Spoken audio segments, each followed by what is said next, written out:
We're getting breaking news that in an unexpected diplomatic move, Pakistan Prime Minister Nawaz Sharif as well as the head of other SAARC nations have been invited to Narendra Modi's swearing-in ceremony on Monday. Sources are now telling headlines today that Nawaz Sharif is expected to accept that invitation. Hamza Amir is now joining us with more details from Islamabad. Hamza, what are you hearing in Pakistan? The chances of Nawaz Sharif accepting that invite for Modi's swearing-in on Monday? Well, Maha, there is confirmation that the invitation has been received by the government officials, but there is still no confirmation if the Prime Minister has accepted it or not. Though we are hearing that it is highly likely that he actually will accept the invitation, and if he does not actually go there because he is not well, then he will have someone from the Pakistani side to actually go and attend at the ceremony on Monday. So I think Pakistan will actually acknowledge the invitation, and they will accept it, and they will actually it might actually turn up to be an icebreaker to a better start for India-Pakistan relationships under Modi's government going forward. Hamza, how is Pakistan viewing this invite? Is it looking at it as a response to the overtures that it has been making to Narendra Modi of late? No. In fact, analysts in Pakistan are saying that this might actually be a response, yes, to what Pakistan has actually maintained. But at the same time, they also are viewing it in a way that neighboring countries need to start, the process of dialogue with each other.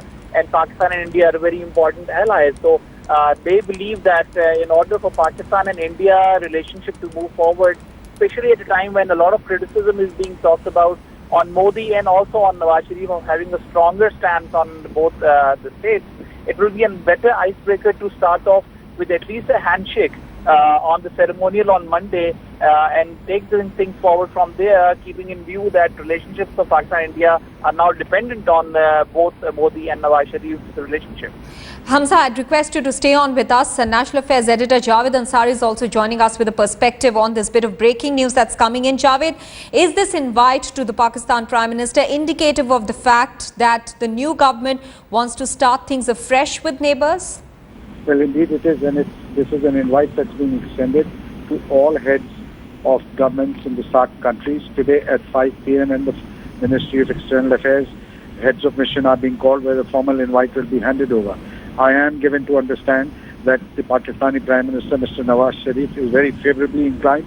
He's keen on coming to India in furtherance of its desire to try and improve relations. He was amongst the first to call up Mr. Narendra Modi and congratulate him, and even extended an invite to him to visit Islamabad. While that may not happen at a later date, but certainly I am given to understand that he's keen on coming and taking this forward in Delhi on Monday. Javed, but the irony here is that the BJP was mostly up in arms when there was a question of interacting with Pakistan, especially after the beheading of the Indian soldier at the LOC. Is BJP not apprehensive about the fact that they could get a sharp response from the opposition now over this invite specifically to Pakistan?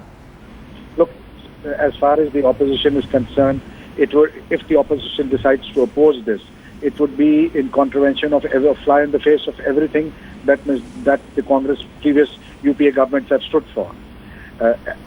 Breaking the ice, while the BJP did have a tough position on this, there's normal courtesies they are extended, and BJP had never said that we shut the door on for all times to come on negotiations or a way forward. After all, you negotiate and you talk. You try and resolve issues with your enemies. If you're friends, then you don't need to resolve with enemies. So therefore, if the new government wants to start afresh, it's a welcome step, and it should be lauded by all, whether those in government and in the opposition. Javed and Hamza Amir are both going to be with us. We are connecting with strategic affairs expert Sushant Sareen on the phone line. Mr. Sareen, how do you view this invite that has been extended not just to the SAARC heads, but specifically to Pakistan Prime Minister Nawaz Sharif for the swearing-in ceremony of Narendra Modi on Monday? No, I think the whole idea is that one of the signaling is that one of the priorities of the government will be the neighborhood, which is as it should be.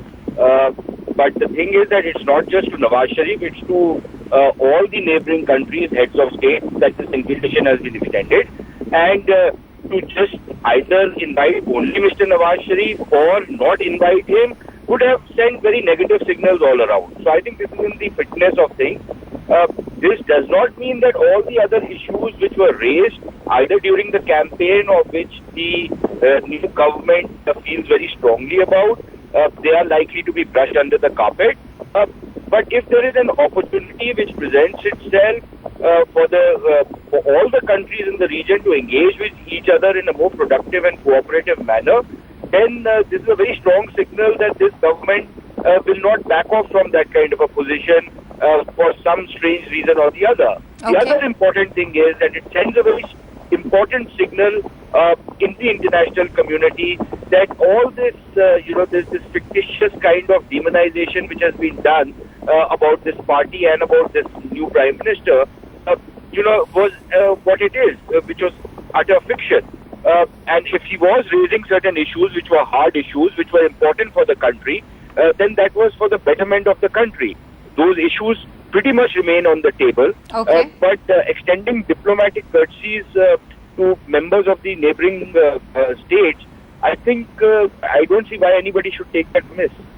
Mr. Sareen, I'd like to point out one thing. Indian elections are not fought per se on foreign policy issues, but in certain campaigns, Narendra Modi did make mention of how he would have liked to take a stronger stand on many of the issues related to the neighbors, and he was scathing in his attack on the UPA. In fact, in one campaign saying that we were serving them chicken biryani. Now, how will it play out when he actually hosts the Pakistan Prime Minister for the swearing-in ceremony? Will that be forgotten as campaign rhetoric? No, I don't think it will be forgotten, and nor do I think that at least that's my hope, that this government does not forget all those issues. But when you say that, there is this problem of illegal migrants from Bangladesh or this problem of export of terrorism from Pakistan, then if there is a possibility of letting the heads of states of those countries know how strongly India feels about it and how they need to do something about it so that you can move forward, then this is a good opportunity to connect with them. This does not mean that he's, like I said earlier, this does not mean that he's brushed all those things under the carpet. Now, when you are in a campaign mode, you say a lot of things. But at the end of the day, you're not going to, fill all the illegal immigrants in a train and then just push them across into Bangladesh. You might have to engage with the Bangladesh government on how to settle this problem. Similarly, with the Pakistanis, you will have to, at some level or the other, you will have to engage with them. This will be a good opportunity to send out all those signals. Right. And if the Pakistanis are willing to live up to the commitments which they state publicly, we haven't seen them do it on the ground. But if they live up to those commitments, then things can look up. Mr. Sareen, do stay on with us. Former diplomat Rajiv Dogra is also on the phone line with us. Mr. Dogra, first of all, your reaction to the fact that Nawaz Sharif, apart from other heads of SAARC nations, have been invited for the swearing-in ceremony on Monday. How do you view it? Well, this is not the first time that a letter of invitation has been sent for an inaugural ceremony. You might recall that last year Nawaz Sharif had invited Manmohan Singh to his swearing-in ceremony. Manmohan Singh, of course, could not go, and for reasons which are well known. So, as an initiative, this is not unique. This is not the first time that it has been done. But certainly, if it is a part of the SAARC initiative, I think it should be welcome for the spirit in which it has been sent.